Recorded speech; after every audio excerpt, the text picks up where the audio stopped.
Welcome to All Business, No Boundaries, a collection of supply chain stories by DHL Supply Chain, the North American leader in contract logistics. I'm your host, Will Haywood. This is a place for in-depth discussions on the supply chain challenges keeping you up at night. We're breaking beyond the boundaries that are limiting your supply chain. This episode is Best Coworker Ever, partnering people with technology for the warehouse of the future. We are joined today by Tony Gariety, Vice President of Distribution and Logistics at Carhartt, and Omer Rashid, Vice President of Operations Development at DHL Supply Chain. Let's dive in. So Tony, why don't we start with you? Yeah, I'm Tony Gariety, Vice President of Carhartt Distribution Operations. Been with Carhartt about 6 years now. Prior to that, started my career at the LTL industry and most recently spent 20 plus years in the supply chain sector. Great. Home improvement sector, I should say. Mm-hmm. Big box store? Big box. Yep, good. Omer? Yeah, thanks, Will. Omer Rashid, Vice President of Solutions Design with DHL Supply Chain. Been with DHL for over 11 years now, and prior to that, another 10 years in logistics consulting. And we design solutions for warehousing, transportation, packaging solutions for all of our customers, including heavily automated sites, robotics, digitalization solutions that can bring heavy improvements for our customers' operations. Good. Well, welcome to you both, and thanks for being here. So yesterday you guys gave a really good breakout session, big crowd, all of that. But one of the things that I was sort of taken by, Tony, was the history of Carhartt. I'm familiar with the brand as a consumer, but I didn't know all of the history and kind of how you've gotten to where you are today. So would you mind just kind of stepping back through that for us? Sure. Carhartt, we're a privately owned single-family, fourth-generation company that started out in Dearborn, Michigan by Hamilton Carhartt. And he had a simple vision of how he got started. He actually was just observing railroad workers wearing overalls that were essentially rags that were produced by the prison system back in, this is 1889, so we've been around for a long time, and his philosophy on that was, you know, these workers deserve more and I can do it better. Mm-hmm. And that's been, you know, a commitment and a mindset that has been embedded in our culture. It's still here today. And so, like I said, we got a long heritage, been around a long time, really experienced a lot of major growth in the 80s and 90s, just when the workwear started to grow out of the traditional overall setting that we started in, and then through social media and those awareness, you know, issues and popularities, we just continue to grow and really are seeing some very large and sustained growth. And, you know, those are obviously some good challenges to have, but certainly challenges we're looking to meet the moment. Okay, great. How are we here together? So you had some challenges, you said, and I think that's when the DHL relationship happened. Walk us through what was front of mind for you, you needed to kind of solve for, and how you started the partnership up. Yeah, so kind of rewind back to pre-COVID, we were operating two distribution centers, one in Hanson, Kentucky, that's called the RCV, which is our automated flagship distribution center. It's automated, our own, like I said, our own employees. We have operated that DC since 96. And then we had a 3PL in Memphis. You know, we were kind of keeping pace somewhat, but our growth over the next few years. And then when we went out and looked at our demand, we still had substantial growth, but there was a lot of unfulfilled demand that we just weren't meeting. Mm-hmm. And so our challenge was, how do we close that demand gap, get out ahead of the growth curve, and be able to, like I said, really meet the moment. And so we had to go out, and my challenge to solve was, you know, we really needed something that helped us in speed to market. Mm-hmm. You know, how can we get there? And so we went out and looked and went through a lot of partner evaluations, and thing where the partnership with DHL was pretty obvious with us was, you know, just the size and scale of DHL, the business model, the business expertise in the space, and we're really impressed with the technology and digitalization, not only things that you were doing, but the effort and commitment around that. Mm-hmm. Really led us to believe that DHL's on the cutting edge of these things to just stay out ahead of it, and would really help us in that speed to market and close that gap. So we went into the partnership, and we opened a facility back in 2021, and we're slated to open two more this summer, and then we've got a big automated center slated for next summer. So partnership has been fantastic. And then when we actually opened that first facility manually, just because of the supply chain timeline, that everybody's experiencing started getting elongated. So we kind of had a choice of, do we wait a little bit for automation, or we go ahead and let's get started?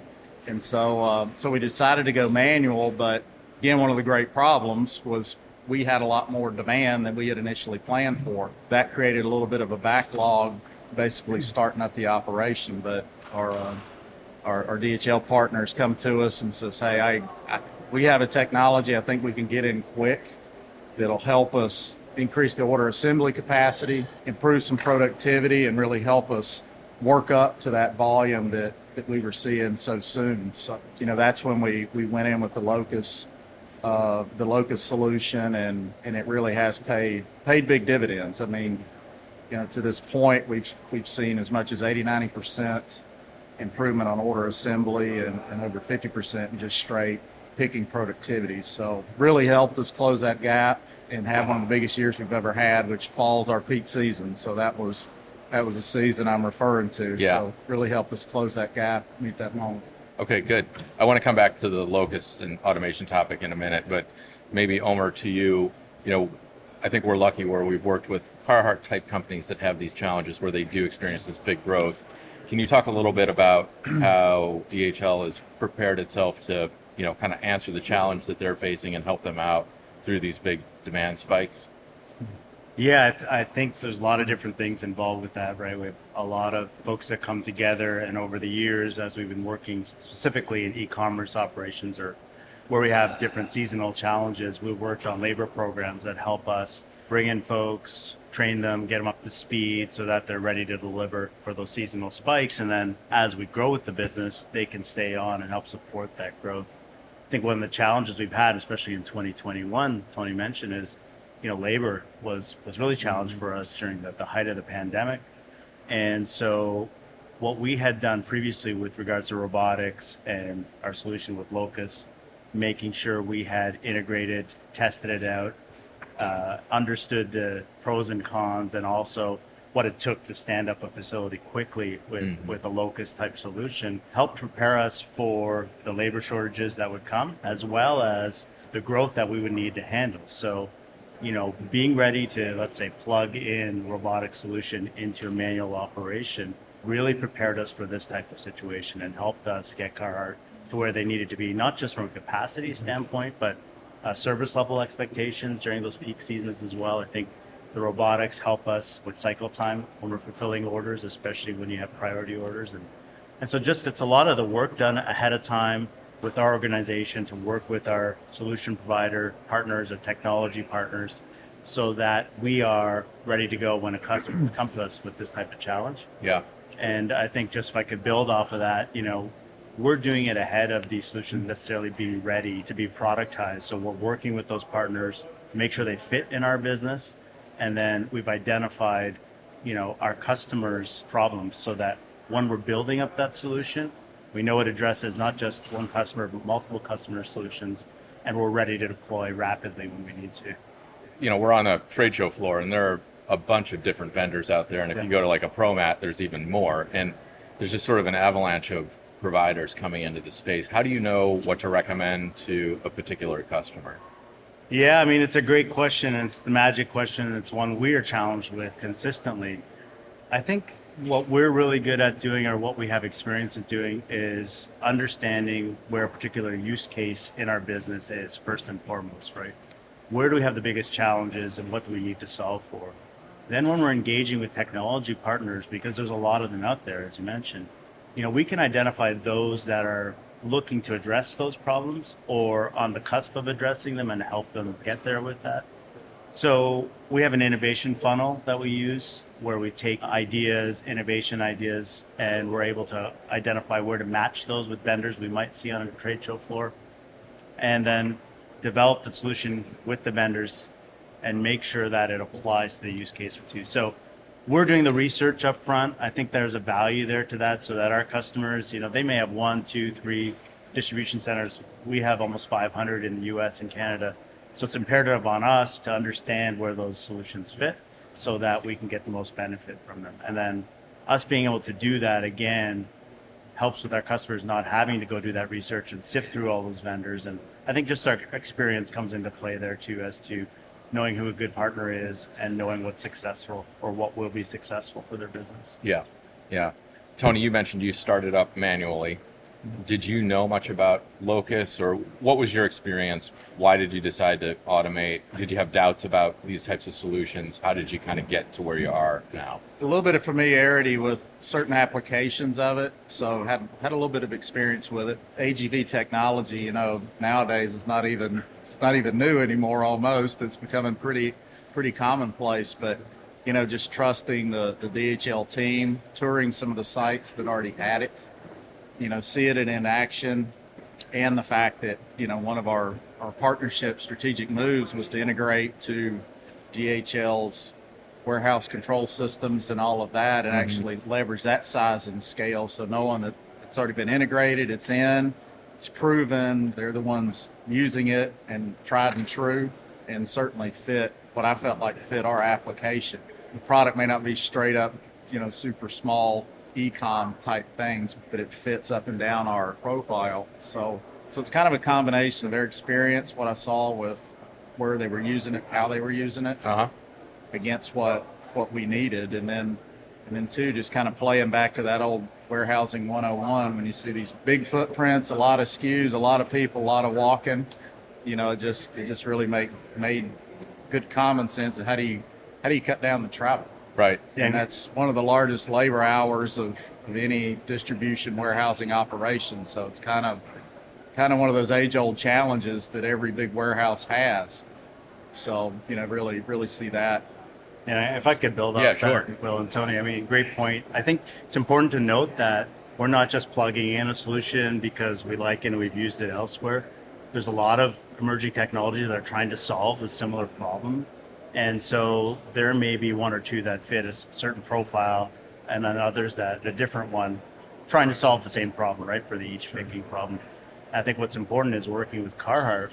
We did have to look at that profile information, look at different options that fit for that type of solution, and then land on the Locus solution, whereas we were prepared to deploy it then because we were very familiar with it. So there is still some process of making sure we've got the right picking solution in there for them.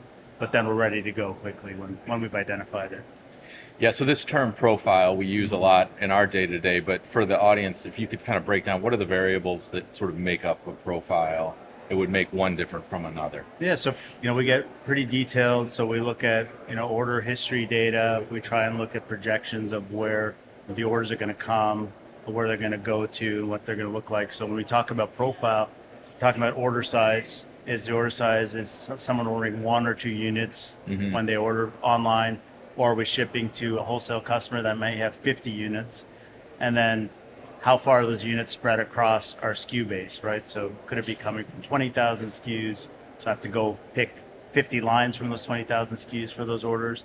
Or am I picking 5 SKUs every time I go to a line to pick for a wholesale order? So it's really, the profile would be number of lines per order, the number of units per line, and that's really what we look at. And then based on that, how big would our traditional pick line be? And then we can start to examine or engineer a better solution that gets us reduced pick line length, reduced touches, and things of that nature. Okay, good. And even to add to that is, product weight, dimensions, characteristics of your product. All those really factor into, those profiles. And like Omer was alluding to, we've got a lot of different profiles. We have retail stores, we have, small retailers, we have huge retailers, we have the e-com space. So we've got a little bit of the horizon, but like to your point, it's really about matching up customers' needs, profile of the essence of the work they're doing, and do the two. And you're fulfilling all those channels out of the same warehouse infrastructure. So you don't have a dedicated building for e-commerce versus wholesale. We don't today. As we continue to build out our network and size, there's going to be some opportunities for service to probably do a little more isolation geographically for the .com space. But primarily, we're looking to take a lot of our high moving items and replicate those across the network and then centralize some of our slower moving, the long tail Yeah, got it. things. But today we don't have a specialized warehouse per channel or flow or an account. It's serving basically all customers. Yeah, right. So you talked about the travel. I'm always kind of astounded when I go into any of our warehouses, the size of them. Can you talk about how big are they? And as a general associate, what would my day look like if I did not have an automated? Yeah, that's a good one. Most of the warehouses we're operating today are between anywhere from 500,000 to 850,000 square feet today. The one we're looking at for next year's it's actually 1.2 million. Mm-hmm. But yeah, the associates on an average day, I mean, literally could walk 10, 12 miles in a warehouse. That's not unheard of, depending on obviously how you've got it laid out. And that produces challenges for us to, figure out how to best lay out the warehouse to minimize that. But there's still a physical nature of having to walk a certain amount. So, how do you take a big space and shrink it down fundamentally? And this is where the solution will help us also as we get into some pick and pass, where an associate may be doing they're still walking, but they're walking in a short space. So it's actually cutting down travel time, and they're doing more picking than traditionally pushing a cart or walking. And if you would ask an associate of the three physicalities or the physical nature of a picking processing job, it's the picking, the walking, and the pushing. Yeah. And they'd all tell you the walking and the pushing are the two things that take its toll. So, and we would certainly rather have folks picking than walking and pushing. So it's that proverbial, sounds cliche, but it's truly the win-win. You know, you're taking the physicality out of the job. You honestly, there's a lot of safety features in that too. With our carts that we have at some of our other centers, I mean, they're 75 pounds just a cart. Yeah. So that's and then back to just the straight up labor play on travels. Like I said, historically one of your largest labor hours just in the walking. So. Right. So Omer, we've talked a bit about Locus on other podcasts, but just can you describe what it's like as an associate? What are they doing? What are the robots doing? What are the kind of primary differences between activity in an automated warehouse versus one that's manual? Yeah, so as Tony described, in a manual warehouse, traditionally we would set up a pick cart, bigger than a shopping cart, but one where you could fit multiple totes, try and pick multiple orders, reduce the travel that Tony talked about. So a large cart, say with 10 to 12 totes on it, and in a manual operation, that picker would snake their way through an entire pick line, pushing that cart, stopping at each location, scanning each location, each item, identifying which tote to put the item they picked into. And so that can be quite a laborious process, as we said. And with Locus, it actually changes the paradigm a little bit, because it's not just automating the travel. Locus actually provides a solution where we have multiple robots per picker. So our ratio is around anywhere from 3 to 4 robots per picker. And what the robots do is they're directed to pick slots within zones within the warehouse, and they may have multiple order totes on the robot already inducted into them. So they'll navigate their way to the pick slot. Within a zone, you'll have a picker that could identify a robot they want to pick to via Bluetooth. And the robot on an iPad will display the item, the location, and the quantity that they want that selector to pick. So now you've got a visual cue. The robot has stopped at the location, so there's not as much searching for the associate. And it's as simple as picking the item. We can scan it using the iPad that's affixed to the Locus, and then they're depositing it and confirming on the iPad where they've picked that item. As that robot departs, the associate can turn around and another robot will have presented itself in the same zone. Could be for a completely different order, but now that picker is not walking, and the robot is the cue as to where their next pick slot is. So, if you combine many pickers in a forward pick area, they're working with many robots. So again, it's become very efficient, and it's what Locus calls a swarming technique to select the orders. What's really nice about it is if you have a rush and you need to go get one order out, you can send one robot out to get that work done, and it doesn't impede the rest of the order wave that's being picked. So you don't have to wait for one order to be picked for the next one to be in. And that's really part of the beauty of the solution as well. Okay, good. You talked a lot about employer of choice yesterday, and with the labor market, what are all the dynamics and how the Locus solution helps support what you guys are driving at? Yeah, I mean, today, as anybody especially the past few years, the labor market has just become, exponentially competitive. And to me, we want to be the employer of choice. We want people to come to work there. And so how do you change the old traditional environment of the warehouse? Mm-hmm. As I spoke to earlier, the physicality of the job of the walking and the pushing, if you can take that out of the equation, not completely, but significantly, the nature of the work is a lot more appealing, not straight up it's manual. But two, when you start thinking about the training, I mean, it literally would take you weeks to get somebody used to the locator system within the warehouse, and then you're teaching them a variety of archaic scanners and other things, and being able to bring in a technology that literally just makes sense to people. It's what we talk about, the interface is an iPad. Well, everybody last 20 years has grown up with an iPhone in their hands, so it's natural. And so with the queuing that Omer had discussed, and it really takes a lot of the unknown part out of the training, and people literally can go to work in a matter of minutes and hours. Mm-hmm. And so that's a huge advantage of getting people onboarded, getting them productive. It's not a frustrating place to come in and understand things that don't make sense or they're unnatural. So it makes that transition really smooth.